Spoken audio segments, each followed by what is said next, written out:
Battle Angel Alita.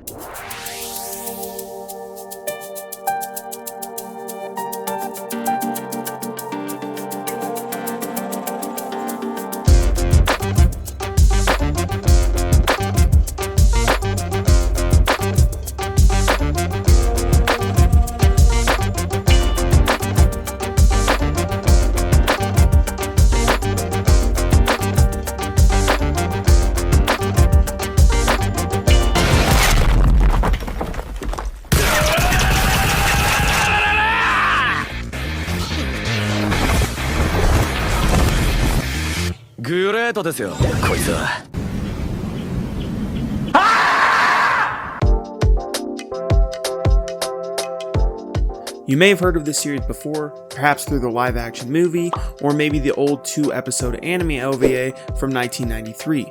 But you may not know that this was a popular manga made in the 90s that spawned a spin-off series, a 19-volume sequel, and another sequel to that spans over 10 volumes and is still going to this day.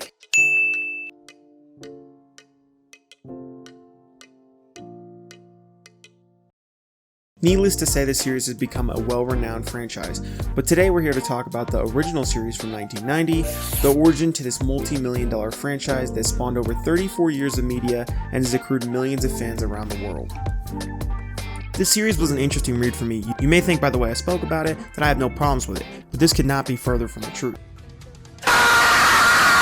But first, we'll start about the great things. I'm a big fan of 90s animation and its manga counterpart. There's something extremely charming about this period of time's art style and even the storytelling. And this manga certainly brings charm and great illustrations. The world building is excellent, with the scrapyard reminding me of Borderlands, one of my all-time favorite game series. Now if you're here to kill me, you should probably know you'll never take me alive, you robotic son bitch!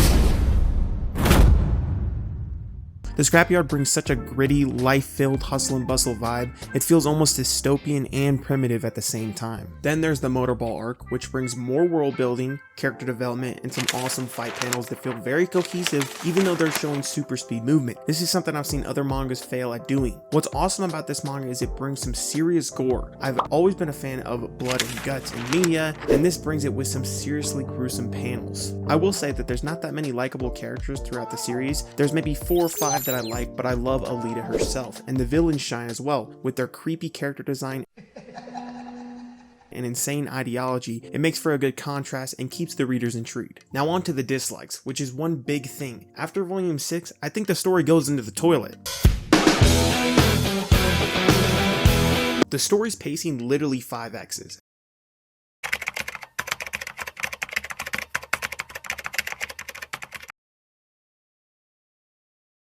Oh my god!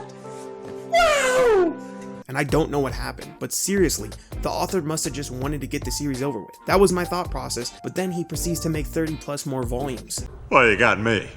By all accounts, it doesn't make sense. I'm not sure what it is with sci-fi, but whenever they get too far into technology, it gets ridiculous and incomprehensible. Take Evangelion. I'm a big Evangelion fan, but those remake movies got ridiculous. You can say whatever theory you want, but I'm not sure if there was truly a cohesive story buried in those films. Man, shut up! Gurren Lagann as well, but we won't get into that today. It feels like they just make up a bunch of techno-nano drone bullshit, and then they forget to actually write the story. Here we go. Enhance it. The faces are covered. Run it through FRS. Suck out my big fat man cheese, bitches!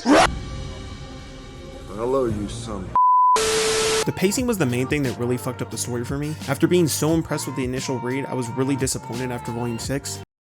My disappointment is immeasurable, and my day is ruined. With the pacing being so messed up, it really screwed up the ending as well. It felt like everything just happened in a couple chapters. I did some research and found out that Kishiro ended the manga because of some work-related stress problems, which might have been the cause for his pacing issues, and brought it back a couple years later, and seemed to have fixed the problem because he ended up writing 30 plus more volumes. After finishing the first 9 volumes, I was really sad and was done with the series. But after making this video, I think I'm gonna give the rest of the series a shot. Kishiro's art is awesome, and his initial storytelling was really good. I just didn't like the little things that were happening in the story.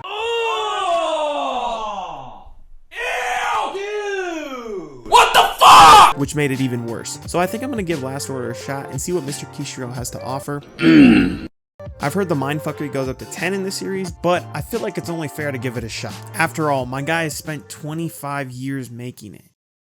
Let me know what you guys thought about Battle Angel Alita down below. I'd love to hear your thoughts and opinions about the original series and its successors. Please subscribe if you guys liked the video, and I'll see you guys later. Peace out.